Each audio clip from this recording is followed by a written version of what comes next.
This is a clip of a discussion with Andrew Cunningham about Black History Month in Dufferin. Brought to you by Dufferin News, with special thanks to the Dufferin County Canadian Black Association.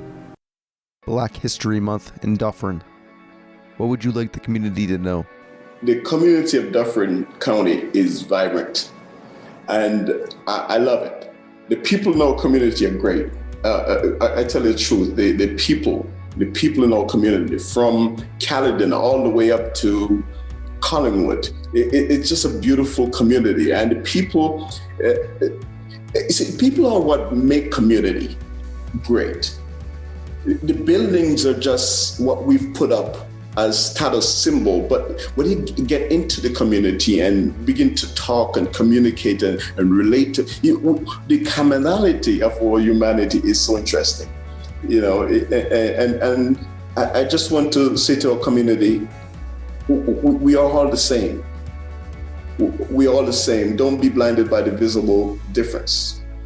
But the civil rights movements have taught us a lot.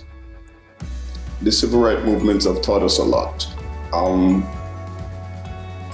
The opponents of the civil rights movement and the partners of civil rights movement, they were common people. Black, white, Indian, everybody, everyone. We didn't just get here where we are as a group of Black people. We have partners from white community, from the Indian community, from everyone. It's just, but in my mind, what the obstacle is, we have to look at the opponents. We can't just gloss over it. We have to look at the opponents. Why is there such an opposition to justice or to humanity, to struggles? Why is there such an opponent? Last year we looked at the protest right across the world, and it's to me it was fascinating to watch and to read about. We see government officials at these rallies and protests. And in my mind, I'm thinking, wait a minute. When we protest, who are we messaging it to? Who are we communicating the message to? We are communicating the message to those that are empowered, that can do something about what's going on. But they show up and say they're listening. And to me, that was fascinating, because are you saying, I don't know, it appears to me that they're saying that we don't know the issues that have been going on for thousands of years.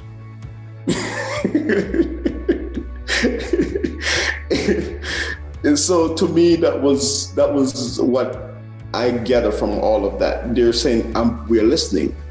And this has been going on for generations. So, but Black history is people history, not color history. It's people history, because running parallel are oppressed and oppressors. There's a Black history museum, or Wellington County has a history of a Black community that's established way back in the early 1900s. That's been going on for quite some time. And the community, if they want to, can look into that. And there was an established community in Wellington County that was established, and the history is there, the archives are there. We have been here for quite some time. Black people have been here in this country for quite some time, and it's so And we can't overlook that. And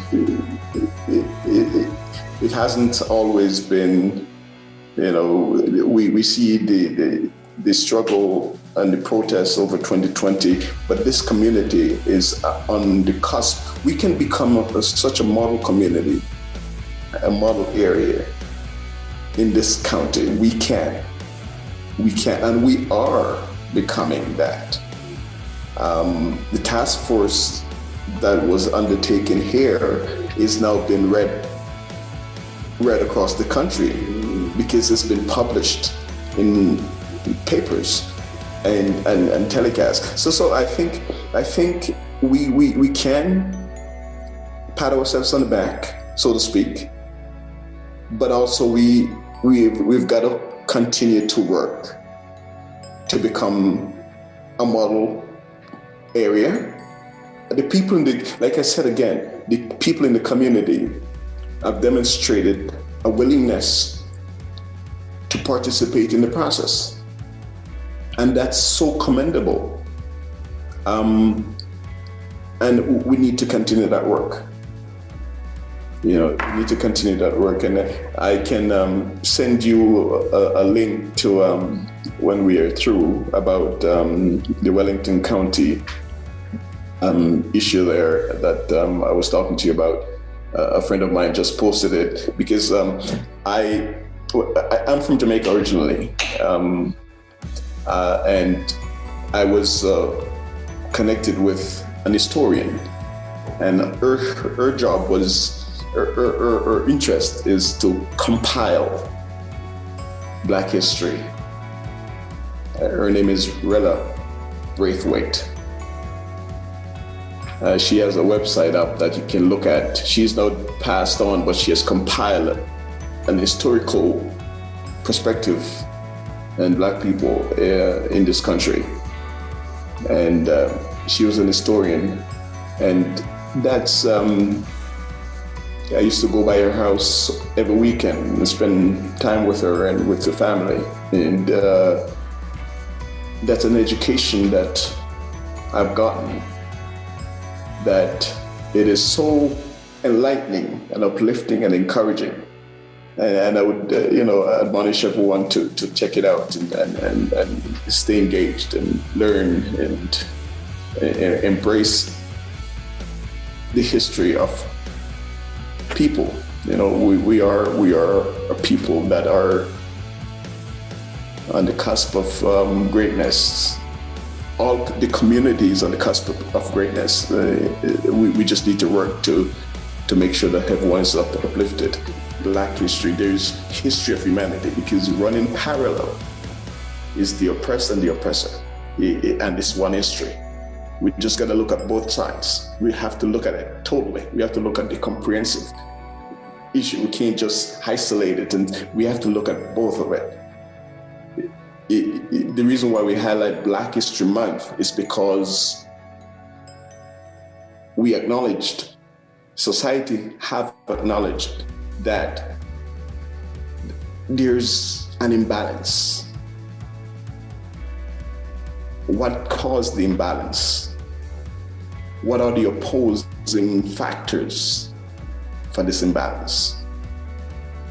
The weight is on one side, powerful. The weight on the other side is very low. It's light. And so that imbalance needs to be looked at to create this equilibrium for all humanity to be lifted up together. That's the history of us as a people. We can't isolate one and say this. We are focusing on Black history, but we have to look at the running parallel of the opponents and the oppressed. Check out Dufferin.news for the full discussion with Andrew Cunningham about Black History Month in Dufferin. Thank you, Andrew, for making that possible. I really appreciate it.